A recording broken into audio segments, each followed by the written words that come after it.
안녕하세요. 저는 40대의 아이를 키우고 있는 전엄맘입니다. 집안일을 하거나 혼자만의 시간이 있을 때마다 이 채널에 담긴 많은 사연들을 보며 제가 겪었던 일을 다시금 꺼내어 생각하고는 했어요. 지금이야 어엿한 40대에 아이를 키우는 평범한 엄마로 잘 살고 있지만 한없이 빛나기만 해야 할 제 청춘은 지금과는 다른 삶을 살았습니다. 자식이라고는 딱 저 하나뿐인데 저희 부모님은 제게 관심이 없으셨어요. 온전치 못한 가정의 분위기 속에서 지내야 했고 그런 부모도 엄마고 아빠라고 어린 저는 부모의 사랑을 원했습니다. 그러나 한 번도 곁을 내주지도 않으셨고 부모님 인생 살기 바쁘셨죠. 어릴 때야 뭘 모르기도 했고 형제도 없는 제게는 부모가 세상의 전부인데 그런 저에게 한없이 나쁜 역할을 하던 분들이셨습니다. 그렇게 차가운 환경에서 자라다 고등학생이 된 저는 사랑받지 못하는 제 자신이 싫었고 차갑고 외로운 그 집이 너무 싫었어요. 더는 마냥 어린아이도 아니라고 생각했던 저는 철없는 선택을 하게 되었죠. 다짐을 하자마자 그 길로 가출을 해버렸습니다. 가출하니 자연스럽게 나쁜 길로 빠지게 되었어요. 학생의 신분으로 그 나이에 해서는 안 될 음주와 흡연도 했습니다.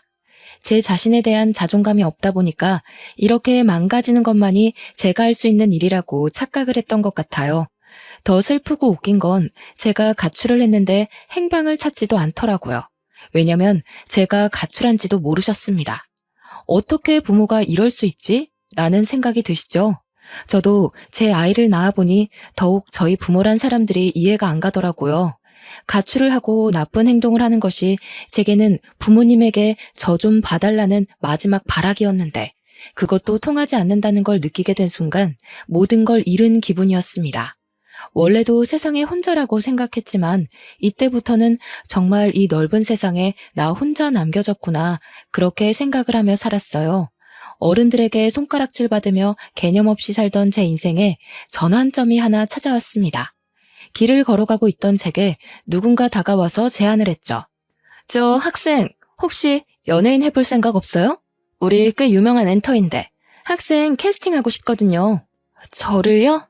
네, 우리 회사 와서 정식으로 오디션도 보고 연습생 해볼래요? 어때요? 그거 하면 돈 많이 벌죠.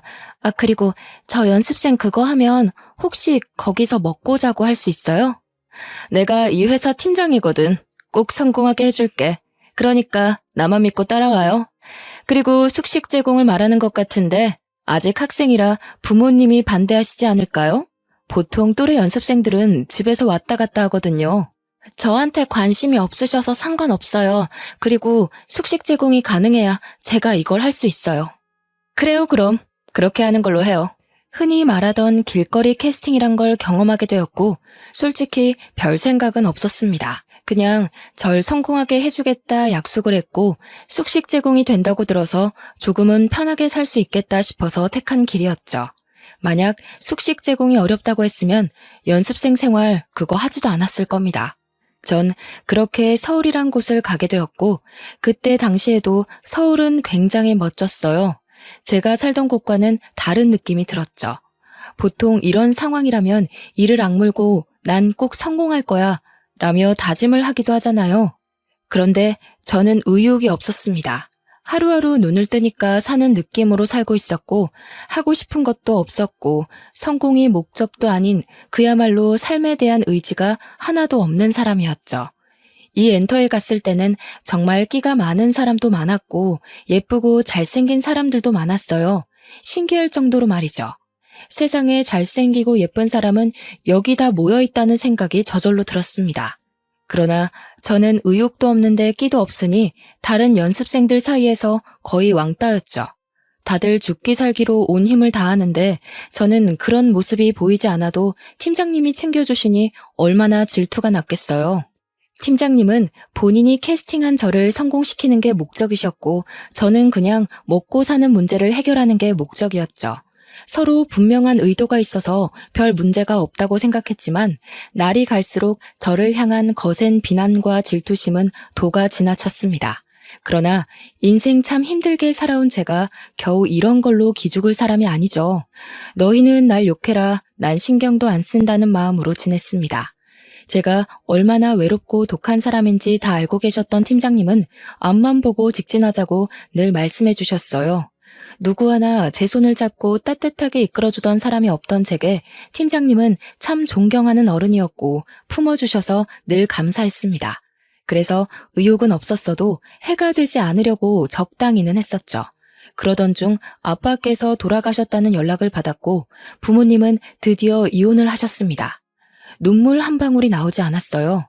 왜 돌아가셨는지 어쩌다 돌아가신 것인지 궁금하지도 않았고 그냥 그렇구나, 돌아가셨구나, 딱 이 정도 감정이었습니다. 이 일로 정말 오랜만에 엄마와 통화를 했었는데 내심 기대를 했었어요. 그만 방황하고 엄마랑 같이 살자는 그 말을 할 거라고 말이죠. 그래, 뭐 잘 살고 있지? 원래 무소식이 희소식인 거야. 앞으로도 그렇게 잘 살아. 엄마는 엄마 인생 살 테니까. 있잖아, 나 궁금한 게 있는데 내가 엄마 자식인 게 싫어? 태어나서 지금껏 한 번도 품을 내주지 않은 그 이유를 알고 싶어. 선주야, 자식인 게 싫고 좋고가 어딨어. 그냥 다 그렇게 사는 거야. 단지 나는 내 인생이 더 중요해. 자식 때문에 내 인생을 포기하고 싶지도 않고 희생하고 싶은 마음도 없어. 너도 알겠지만 부부 사이가 좋은 것도 아닌데 내가 무슨 낙이 있었겠니? 그럼 나는? 부모밖에 없던 그 시절의 나는? 태어나게 해준 것만으로도 감사할 줄 알아야지 뭘 더 바래. 그래서 널 굶겼니? 먹고 살기는 했잖아. 물에 빠진 거 구해주니까 보따리까지 내놓으라는 심보니 너 지금? 인생 그렇게 살지 마. 욕먹어 너. 기대를 한 내가 미친 거지. 이런 사람도 엄마라고 끝까지 기대를 해버렸어. 수치스럽다. 정말 두 번 다시 우리 만나지도 연락하지도 말자. 아빠처럼 죽었다고 연락받게 하지 마. 엄마 죽어도 난 안 가. 너 알아서 해. 너 하나 안 온다고 내가 무너질 줄 알아? 이게 어디서 버릇없이 엄마를 이겨먹고 있어. 엄마가 내 엄마여서 한때는 참 좋았는데 지금은 원망스럽고 증오스러워. 내가 이렇게 아팠던 만큼 엄마도 벌 받을 거라고 생각하고 살게. 끊어. 하나뿐인 친딸에게 참 모질던 부모는 끝까지 모질었고 마지막으로 내민 손까지 내쳐버린 엄마에게 저는 완전히 등을 돌렸습니다. 뭘 기대했던 걸까 싶어 제 자신이 싫었어요. 이때부터 뭔지 모를 오기가 생겼고 내가 꼭 무슨 일을 하든 성공해서 엄마인 당신 앞에 떳떳하게 나타나주겠다고 결심했습니다. 그때 꼭 배 아파서 뒹굴기를 바랬던 것 같아요. 한마디로 복수를 꿈꾼 거죠. 이악 물고 연습했더니 그룹 내에서 우수한 성적을 이루게 되었고 갑자기 발전하는 모습을 보여주니 많은 칭찬을 받았습니다. 물론 같은 연습생들 사이에서는 더 많은 질타를 견뎌야 했죠. 지금 와서 생각해보면 사랑을 받아본 적이 없어서 그런 것인지 어디를 가도 미움만 받았던 것 같습니다. 그러니 늘 외롭고 쓸쓸한 인생을 살았고 조금만 잘해주고 조금만 손을 내밀어주면 저 사람 참 좋은 사람이구나 그렇게 생각을 했죠. 같은 연습생 생활을 하던 오빠가 있었습니다. 저보다 4살이 많았고 많은 여자 연습생들 사이에서 인기를 얻고 있었죠. 그런데 그 오빠는 늘 혼자서 질타를 받는 제 곁을 묵묵히 지켜줬고 전 그 따뜻함이 낯설게 느껴지다가 시간이 지나니까 사랑하고 싶었습니다. 사랑이 뭔지도 모르면서 그냥 그렇게 사랑하게 되었고 연애를 했어요. 당연히 같은 연습생들끼리 연애를 회사에서는 반대를 했었고 비밀리에 쉬쉬하며 만나다 결국 들통이 났습니다. 그 이후 저희 두 사람은 이전보다 더 힘든 시간을 견뎌야 했어요. 쓴소리를 정말 많이 들었습니다. 성태야, 선주야, 지금 너희가 연애할 시간이 어딨냐? 어? 다른 애들은 1분이라도 더 연습해서 어떻게든 데뷔하겠다고 난린데 너희는 뭘 믿고 그렇게 여유로운 건데? 죄송해요. 그렇지만 연애를 한다고 해서 연습 소홀하게 한 적은 없어요. 선주야, 말은 똑바로 하자. 솔직히 너 다른 애들에 비해서 간절하지도 않은 거 나도 알고 있는데 계속 이런 식이면 우리도 곤란해. 요즘 세상이 예쁘다고 다 되는 것도 아니고 둘 다 명심해. 봐주는 건 여기까지야. 둘이 관계 얼른 정리하고 너희 본분에 집중해. 결국 실장님께 따로 불려가서 남자친구와 저는 이런 말을 들었습니다. 많은 생각이 들었어요. 저는 연습생을 굳이 하고 싶지 않았으나 숙식 제공이 되니까 했던 거고 먹고 살 길이 없으니 선택했던 길이지만 남자친구는 본인이 이루고 싶었던 꿈이었습니다. 본인이 꿈이 코앞으로 다가왔으니 쉽게 포기하기가 어려울 텐데 남자친구는 저를 선택했고 저도 그런 남자친구를 선택했어요. 안 그래도 너무 힘들었던 연습생 생활이라 하기 싫었는데 차라리 잘된 일이라고 생각했죠. 저는 회사에서 숙식 제공을 해줬지만 남자친구는 본인의 힘으로 작은 반지하 원룸에서 지내고 있었습니다. 연습생 생활을 포기하면서 당연히 모든 지원은 끊겼고 저는 남자친구가 지내는 곳에서 함께 지내며 별일을 다하며 돈을 벌었어요. 그때는 그게 최선이라 생각했고 아마 다시 돌아가도 같은 선택을 했을 거지만 지금 와서 생각해보면 참 철이 없었죠. 제 모든 선택에는 늘 부모에 대한 원망과 증오가 있었고 그렇기 때문에 난 이렇게 된 거야 라며 합리화를 했던 것 같습니다. 남자친구와 살면서 카페에서 아르바이트도 해봤고 식당에서 설거지도 일도 했고 고깃집, 공장, 편의점 등등 별일을 다 했어요. 제 힘으로 돈을 벌면서 점점 통장에 돈이 쌓이니까 재미가 들렸고 더 열심히 일을 해서 돈을 벌고 또 모았습니다. 남자친구도 열심히 일을 해서 돈을 벌었어요. 반지하 원룸에서 사는 게 절대 쉽지 않아서 하루라도 빨리 지상으로 이사를 가고 싶었습니다. 늘 습하고 곰팡이 냄새가 가득하던 그곳의 냄새는 꽤 오랜 시간이 지났는데 아직도 잊혀지지 않아요. 뭔가 제게 그 반지하는 많은 의미를 줬던 곳인데 제 힘으로 얻은 것도 아니긴 했지만 가장 바닥인 반지하에서 스스로 시작해서 점점 올라가 보자라는 의미가 있었습니다. 힘들었지만 쉬지 않고 일했고 그 결과 3층짜리 1.5룸으로 이사를 했어요. 날아갈 듯 기뻤고 너무 행복했습니다. 남자친구와 함께 지내던 이 순간이 제 인생에서 가장 따뜻했고 안정되던 시기였죠. 늘 제가 우선이던 남자친구가 있었기에 아무리 힘든 일을 해도 힘들지 않았고 이렇게 살다가 더 돈을 많이 모으면 결혼을 하자고 그렇게 약속을 했습니다. 그렇게 하루하루 행복이 뭔지 사랑이 뭔지를 느끼면서 살고 있는데 제게 자꾸 모르는 번호로 연락이 왔어요. 한두 번은 그냥 무시했는데 계속해서 오길래 한 번 받았습니다. 여보세요? 이제야 전화를 받네. 한선주 씨 맞죠? 대체 왜 전화를 피하지? 누구세요? 누구신데 자꾸 전화하세요? 내가 그쪽 투자까지 해주려던 투자자예요. 근데 이제야 알았거든요. 데뷔가 코앞인데 왜 그만둔 거예요? 대체 내가 지원이고 뭐고 다 해주려고 했는데 그랬으면 당신 인생이 달라졌을 건데. 네? 투자자요? 전 들은 말이 없는데요. 그렇겠지 당연히. 한선주 씨 회사에서 내가 투자한 걸 말하면 돈을 떼줘야 할 테니까 굳이 알려주지 않았겠지. 아니, 이럴 게 아니라 우리 한번 만나죠. 내가 이쪽으로 투자한 사람들은 무조건 대성했거든. 난 보는 눈이 있다고. 꼭 연예인이 아니더라도 방법은 있으니까 우선 만납시다. 의문의 남성에게 받은 전화는 무언가 꺼림칙했습니다. 저에 대해서 너무 자세히 알고 있어서 정말 투자자인가 싶기는 했지만 이미 저는 그쪽 생활을 접었기 때문에 더는 연관도 없다고 생각하고 무시를 했어요. 그런데 사람 마음이라는 게 참 간사하죠? 분명 열심히 땀 흘려서 돈을 벌면서 모으고 그렇게 살아가고 있었는데 막상 저를 위해 투자하고 싶다는 투자자가 직접 전화를 해주니 솔깃했어요. 나이가 들수록 현실을 깨닫게 되긴 한 거죠. 이렇게 한 푼 두 푼 모아서 언제 집다운 집을 사고 결혼을 할 수 있을까라는 현실이요. 결국 저는 그 투자자라는 사람의 연락을 다 받지 않다가 결국 제가 걸게 되었습니다. 여보세요? 한선주예요. 저를 만나고 싶다고 하셨죠? 만났으면 좋겠는데. 오, 그래요. 연락 기다렸어요.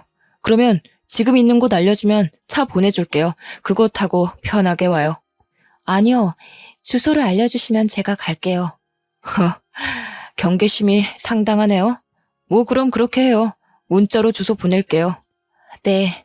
전화를 끊자마자 주소가 왔고 받은 주소로 갔습니다. 솔직히 가면서도 수많은 생각을 했어요. 왜냐면 연습생 생활을 하면서 스폰서 관련해서 들은 것도 있기 때문에 설마 이 사람도 제게 그런 걸 원하는 건 아니겠지 싶었습니다.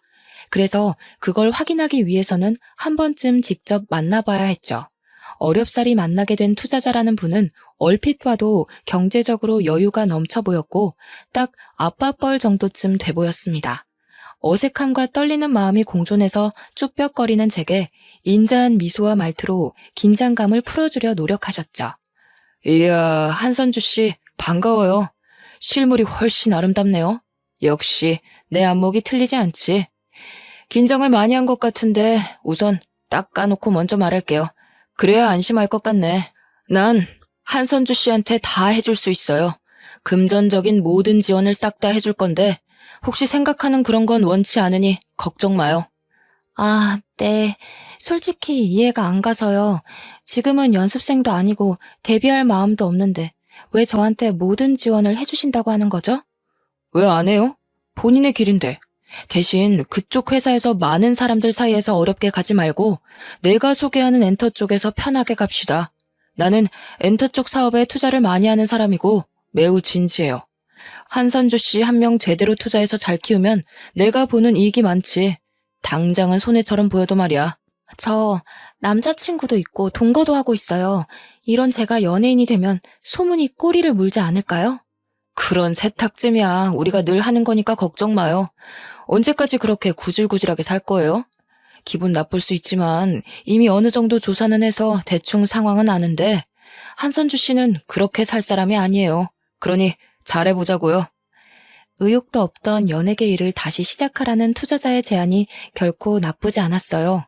저를 완벽하게 밀어줄 것 같다는 느낌이 확 들었고 심지어 저렇게 만나고 나서 당일에 바로 저에게 500만 원을 입금해 주셨습니다. 이게 무슨 돈이냐고 했더니 품위 유지비라며 이미지 관리를 지금부터 할 거라고 하셨죠. 제게 몇백에서 몇천에 가까운 돈을 매달 서슴없이 주셨고 말 그대로 제 품위를 유지하라며 특별히 뭘 시키지도 않으셨습니다.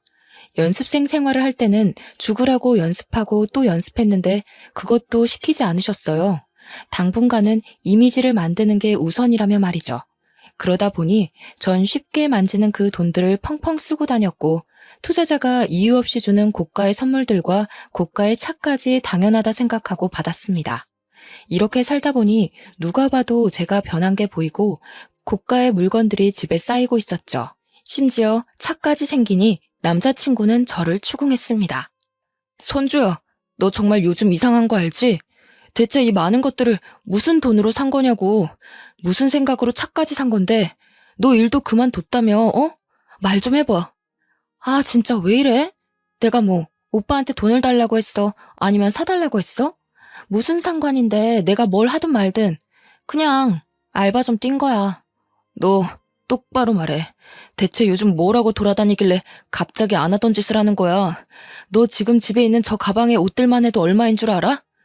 지긋지긋하네 정말. 얼마인 줄 내가 알게 뭐야. 저런 거 하나 사줄 능력도 없으면서 오빠가 뭔데 나한테 뭐라고 하는데? 무슨 자격으로? 너 정말 말 다 했어?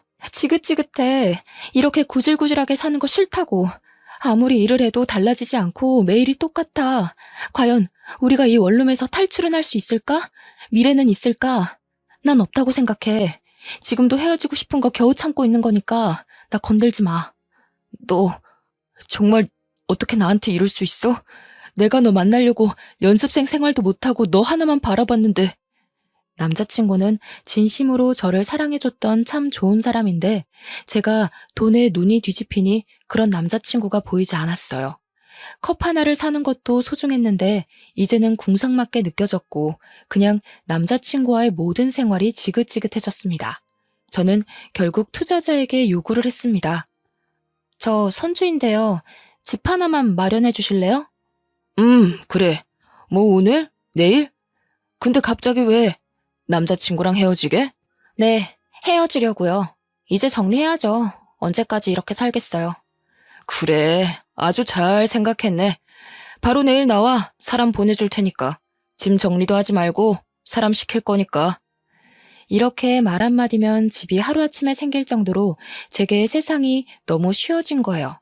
투자자에게 집을 요구한 후 남친에게 헤어지자고 말했습니다. 저를 붙잡고 많이 울었지만 그 모습도 보기 싫다며 저는 그 집에서 나와 호텔에서 하루를 묵었고 다음날 투자자가 마련해준 집으로 떠났습니다. 제 짐은 알아서 옮겨주신다고 했는데 시간 맞춰 가보니 다 옮겨져 있었고 제가 상상한 이상으로 너무 좋은 집이라서 놀랐습니다. 전 그냥 아무리 좋아봐야 투룸 정도겠지 생각을 했는데 서울에서 이름 좀 있는 곳으로 집을 구해주셨어요. 그곳에서 살다 보니 마치 제가 정말 부자라도 된 마냥 거만해졌습니다. 이때부터는 연습생 생활을 슬슬 시작하기도 했어요. 예전만큼 저를 힘들게 굴리지 않아서 좋았고 살살 연습시키다 제가 힘들다고 하면 쉬게 해줬습니다. 한마디로 저를 위해 모든 게 굴러가는 느낌이 들었고 그걸 이용해서 아주 거만하게 살았죠. 투자자는 제게 말도 안 될 정도로 지원을 해줬기 때문에 사실 저는 돈에 대한 아쉬움이 없었습니다. 심지어 돈이 얼마나 벌기 어려운 건지 느낄 틈도 없이 쓰기 바빴죠. 그렇게 흥청망청 돈 쓰는 재미로 살던 중 헤어진 남자친구가 찾아왔어요. 이 주소를 알 수가 없었을 텐데 너무 당황스럽더군요. 뭐야? 어떻게 알고 여기까지 온 거야? 선주야, 무슨 관계인지 뭔지는 묻지 않을게. 다만 난 진심으로 걱정돼서 그래. 그 사람이 널 평생 책임져 줄 수는 없잖아. 지금이야 너가 이렇게 다 누릴 수 있다고 해도 평생은 아니잖아. 그리고 무엇보다 이렇게 사는 건 정말 아니야. 선주야, 너 왜 그래 정말. 부러우면 그냥 부럽다고 해. 내가 어떻게 살든 내 인생이니까 신경 쓰지 말아줄래? 우리 헤어진 사이인데 내 뒷조사를 한 것인지 뭔지는 모르겠지만 나에 대한 관심 자체를 꺼줄래? 내가 사랑하는 여자가 망가져가는 모습을 어떻게 보고만 있어. 나한테 다시 안 와도 괜찮아. 아니, 바라지 않아. 그렇지만 예전에 너답게 살아가줘, 선주야. 내 마지막 부탁이야. 웃기고 있네. 나다운 게 뭔데? 난 지금 이 모습이 가장 나다운 모습이라고 생각해. 그러니까 제발 참견 말고 너나 잘하고 사세요. 남자친구는 절망에 빠졌고 전 그 사람을 비웃어주며 집으로 들어왔습니다. 이때까지만 해도 웃겼어요. 헤어진 전 남자친구 주제에 무슨 자격으로 제게 이래라 저래라 하는지도 모르겠고 어떻게 여기까지 찾아와서 저러는 건가 싶었습니다. 평소와는 다르게 너무 과한 감정이 느껴졌어요. 과하게 화가 났고 과하게 어이가 없었습니다. 그때는 몰랐지만 지금 생각해보면 정말 사랑했던 사람 앞에서 부끄럽고 창피했던 거죠. 남자친구의 말을 무시한 채 여전히 저는 사치를 부리면서 살았고 그야말로 완전 다른 인생을 살고 있었습니다. 그러던 중 어느 날은 투자자가 호텔로 저를 초대했어요. 간혹 투자자와 함께 좋은 곳에서 뭘 먹거나 호텔에서 회의를 하거나 하는 경우가 있었기에 대수롭지 않게 생각하고 갔습니다. 심지어 이날 가게 된 그 호텔이 서울에서 세 손가락 안에 꼽히는 곳이고 VIP룸에서 회의가 끝나면 그 방에서 하루를 묵으라고 하셨거든요. 그래서 설레는 마음으로 갔습니다. 약간 평소랑 달랐던 건 투자자가 그날따라 표정이 어딘가 묘하게 달랐어요. 왔어? 밥은 먹었니? 아니요, 회의 끝나면 룸서비스 시키려고요. 룸서비스? 좋지. 어떻게? 내가 지원해주는 삶을 살아보니 좋지? 전에 만난 그 친구랑 살았을 때랑 비교가 안 될 건데. 그치? 그렇죠. 근데 오늘 회의 주제는 뭐예요? 에이, 왜 이렇게 급해 오늘따라. 난 궁금한 게 많은데. 내가 생각을 해봤단 말이야. 선주 너한테 들어가는 돈이 어마무시해. 근데 정작 너는 나한테 주는 기쁨이 아직 하나도 없어. 그럼 내가 돈 줄 맛이 안 나겠지? 네? 갑자기 왜 그런 말을 하세요? 생각을 해봤다고 했잖아. 나는 너한테 이렇게 돈을 써도 기쁨이 하나도 없고 너 전에 만난 그 친구는 능력이 없어도 네가 다 해줬을 거 아니냐? 그치? 이건 불공평하잖아. 그래서 네가 나한테 기쁨을 줄 때까지는 다른 기쁨을 줘야겠어. 뭐라고요? 순식간이었습니다. 이곳에 자세히 담을 수도 없지만 갑자기 제게 기쁨을 달라면서 그런 관계를 원했고 저는 투자자를 밀치고 신발도 못 신고 맨발로 뛰쳐나왔어요. 그렇게 뛰쳐나와서 급하게 택시를 탔는데 생각해보니 제가 살던 그 집도 그 사람 집이었죠. 우선은 급한 대로 최대한 멀리 가달라고 했습니다. 그러다 문득 혹시라도 제 계좌를 추적하거나 할까봐 근처 ATM 앞에 세워달라고 한 후 돈을 다 뽑아버렸어요. 그 후 최대한 멀리 떨어진 곳으로 가서 호텔에 몸을 숨겼습니다. 한참을 울고 또 울었고 그제야 정신이 들더라고요. 핸드폰 전원도 꺼두고 무서워서 아무것도 못한 채 호텔 방 안에만 숨어 지낸 지가 일주일쯤 되었을 때 저도 생각이 어느 정도 정리가 되었습니다. 모든 걸 내려놓고 정신 차리고 살아야겠다고 말이죠. 일주일 동안 자책을 너무 많이 했고 저 자신이 너무 한심해서 말로 다 설명할 수도 없었지만 살고는 싶더라고요. 그래서 용기를 내 핸드폰 전원을 켰는데 투자자에게 미친 듯이 연락이 와 있었습니다. 보니까 내용이 그랬어요. 기쁨도 주지 않고 도망만 친 저를 용서할 수 없다며 죽을 때까지 쫓을 거니 멀리 도망쳐 보라는 협박성 문자들이었습니다. 이외에도 본인 소나기에서 벗어날 방법을 알려주겠다며 그동안 지원받은 모든 것들을 다 내놓으면 놔주겠다고 했죠. 한참을 고민하던 끝에 용기를 내 투자자에게 직접 전화를 걸었습니다. 저예요. 지금 이게 뭐 하는 짓이에요? 애초에 계획한 내용과는 전혀 다르잖아요. 당신 멋대로 계약 위반해놓고 이제 와서 지원한 거를 갚으라고요? 웃기지 마세요. 선주야, 내가 늘 말했잖아. 어딘가에 사인할 때는 꼭 자세히 읽으라고. 너 그 계약서 제대로 안 읽었구나. 거기에 쓰여 있는데 1년 안에 데뷔 못할 시에는 내가 원하는 기쁨을 데뷔할 때까지 주면서 지원받은 걸 갚아야 한다고. 그게 딱 적혀 있어, 선주야. 뭐라고요? 당신 진짜 사람 아니구나. 내가 그럼 너 따위한테 그런 지원을 이유 없이 해줬겠니? 다 이유가 있는 거야. 이제라도 알았으면 몸으로 기쁨을 주던가 몸으로 일해서 갚던가. 뭐 선주 네가 선택해. 대신 오늘 안에 선택해서 대답을 해줘야 해. 안 그러면 어쩔 수 없이 내가 너를 찾아갈 거니까. 이딴 게 어딨냐고. 내가 그 돈을 어떻게 갚냐고. 돈을 못 갚으면 몸으로 갚으라니까. 더러운 놈. 가만 안 둘 거야. 그렇게 투자자와는 전화를 끊었고 답이 없었습니다. 제가 생각했던 것 이상으로 상황은 심각했고 뒤늦게 찾아본 계약서에는 정말 그런 내용이 적혀 있었어요.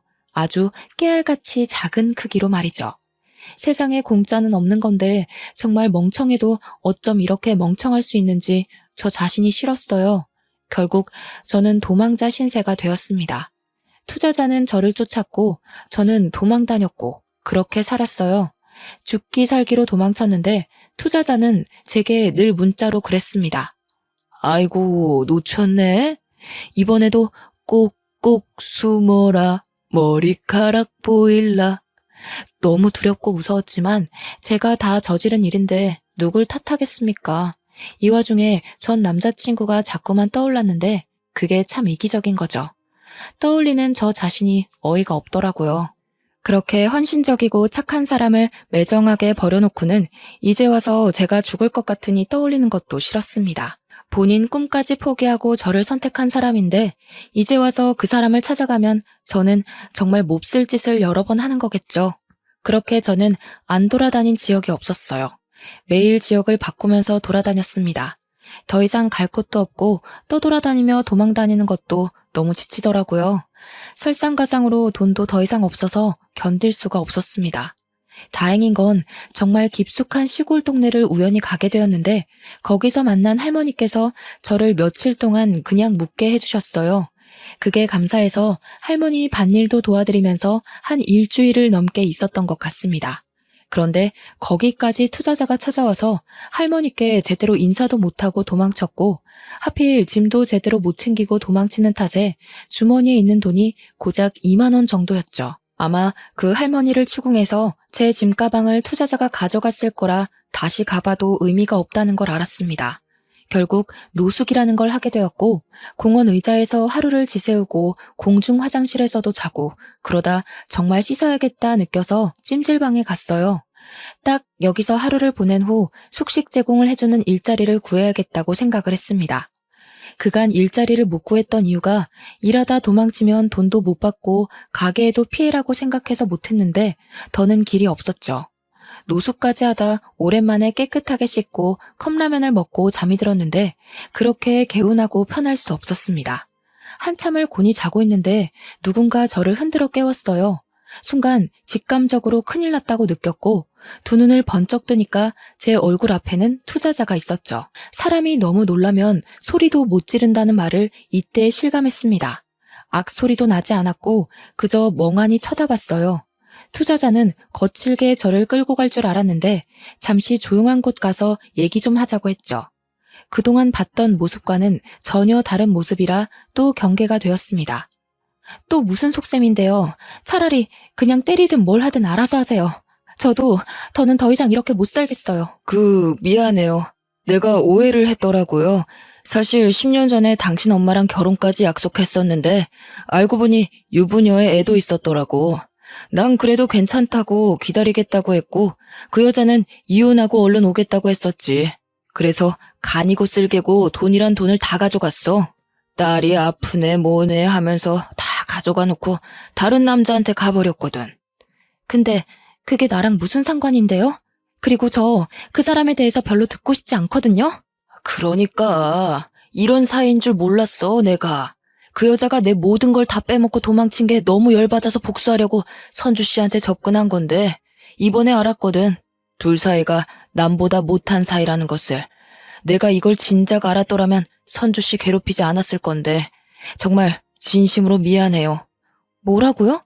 그럼 이게 다 결국 엄마 때문에 그런 거라고요? 저한테 나쁜 짓도 하려고 했잖아요. 그것도 엄마 때문이라고 할 수 있어요? 그 여자가 무너지는 걸 보고 싶었거든.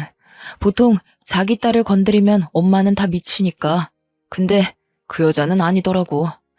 정말 진심으로 사과할게요. 나 때문에 버린 시간에 대해서 모두 보상도 할게요. 뭐 이런 더러운 경우가 다 있지? 평생을 엄마라고 해준 게 없는데 그까지 정말.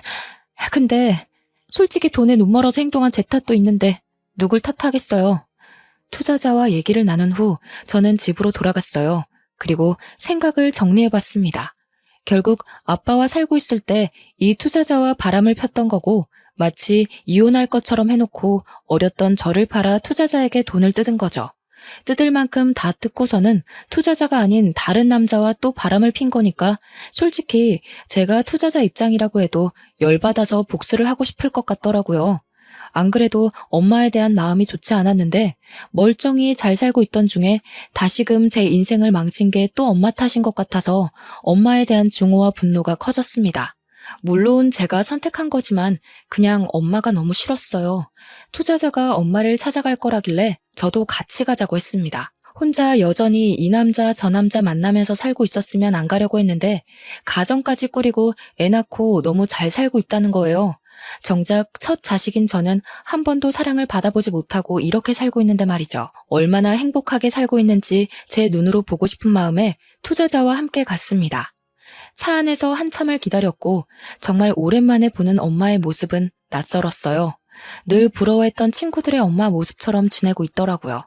한 손에는 장바구니를 들고 단정한 옷차림에 딱 엄마의 느낌을 품고 있었죠. 엄마는 올라가고 이어 저랑 투자자가 그 집으로 따라 들어갔습니다. 저희를 본 엄마는 아주 기겁을 했지만 안에 애들이랑 엄마의 새로운 남편도 있었는지 과거를 들킬까봐 아주 조용한 목소리로 말하더군요. 둘이 어떻게 같이 여기로 온 거야? 아니, 우선 가. 집에 남편도 있다고. 내가 연락할게. 집 앞에 연락처 두고 가. 얼른. 너무 다급해 보이는 엄마의 모습 뒤로 큰 가족 사진이 보였고 너무 행복해 보였어요. 또 집 안쪽에서는 애들과 아빠의 웃음소리가 가득했고 집에서는 맛있는 냄새도 나는데 그게 그렇게 슬펐습니다. 저는 그동안 쌓인 모든 분노가 폭발했고 큰 소리로 엄마를 밀치며 집 안으로 들어가면서 말했어요. 엄마, 당신이 처음으로 낳은 딸인 내가 이렇게 멀쩡하게 살아있는데 어떻게 한 번을 보듬어 주질 않아? 그래도 나 어떻게든 이악 물고 살고 있었어. 근데 이젠 하다하다 바람핀 불륜남이 엄마한테 복수하려고 나한테 해코지까지 하게 만들어? 대체 당신이 나한테 해준 게 뭐가 있다고 이렇게 한평생 날 힘들게 하는 거야? 여보, 이게 다 무슨 소리야? 아, 여보, 애들 데리고 나가 있어. 해결할 일이 생겨서. 왜 나가 있어? 저 사람도 알 건 알아야지. 저는 이 사람이 낳은 자식인데 한 번도 품에 안겨본 적이 없는 자식이에요. 이유는 엄마라는 이 사람이 맨날 남자들 만나기 바빠서요. 옆에 이 남자가 그중 한 명이고 단물만 쏙 빼먹고 딴 남자한테 간 게 열받아서 딸인 저를 찾아와서 해코지하려고 했다네요. 너 조용히 못해? 우선 나가자고. 김미연, 이 남자는 얼마 뜯어먹었냐? 너 내가 뒷조사 좀 해보니까 정말 대단하더라. 근데 이 남자랑은 애까지 나온 거 보니까 너도 이제 남자 바꾸는 게 귀찮아서 정착하려고? 야, 미연아. 적어도 사람이면 네 딸은 네가 챙기는 게 맞지 않냐? 저기요. 이 여자랑 하루빨리 갈라서요. 바람 피는 게 습관이고 돈 뜯어먹는 건 취미니까. 그렇게 투자자랑 같이 재혼해서 살고 있는 엄마네 집을 발칵 뒤집었고 이 사실을 몰랐던 엄마 남편은 큰 충격을 받았습니다. 엄마가 얌전한 현모양처인 줄 알았다네요. 남편과 사별을 했고 아래 딸이 있었지만 딸도 같이 죽었다고 말했다는데 그 딸이 멀쩡히 살아있으니 놀랐겠죠. 결국 엄마는 이혼을 당했고 사기 결혼으로 위자료를 많이 물어줬다고 들었습니다. 이후 투자자는 제게 평생 책임지고 지원을 해주겠다고 했지만 무슨 이유이든 제게 나쁜 짓을 하려고 했기에 더는 연락하지 말라고 했어요. 대신 투자자는 제게 살던 집을 명의 이전해줬고 이 세상에 엄마 없어도 잘 살 수 있다며 힘을 주고 떠났습니다. 이후엔 제 힘으로 돈을 벌면서 살았고 아예 타지에서 새롭게 시작했어요. 그곳에서 지금의 남편을 만났고 모든 내용을 다 알고도 지금의 제 모습을 존중해주고 사랑해주는 사람입니다. 결혼은 절대 못할 줄 알았는데 남편은 제가 못난 모습을 보이면 따끔하게 말해주기도 하는 인생에 참 도움이 되는 사람이에요. 제가 많이 사랑하고 존경하는 그런 사람입니다. 아껴주는 시부모와 남편 덕분에 가족이 뭔지를 느끼면서 하루하루 살고 있어요. 사랑이 고파서 한없이 엇나갔던 한심한 저 자신을 가끔 떠올리면서 자책하고 후회하면서 더 열심히 살아가려고 아직도 노력하고 있습니다. 저를 정말 진심으로 아껴주고 사랑해줬던 그 사람도 지금 어딘가에서 저보다 훨씬 좋은 사람을 만나서 행복할 거라고 믿어요. 저라는 사람도 이렇게 행복한데 그 좋은 사람이 안 행복할 수 없죠. 생각하면 늘 미안한 존재지만 이제 그만 생각하려고 합니다. 그게 모두에게 예의니까요. 뱃속에 아이가 올 가을이면 태어나는데 다른 건 몰라도 부끄러운 엄마가 아니길 바래서 매일매일 노력 중이에요. 제가 받지 못한 사랑을 태어날 아이에게는 듬뿍 주면서 키우려고 합니다. 한심하고 부끄러운 제 과거를 들추는 게 결코 쉽지는 않았지만 부디 많은 응원 부탁드릴게요.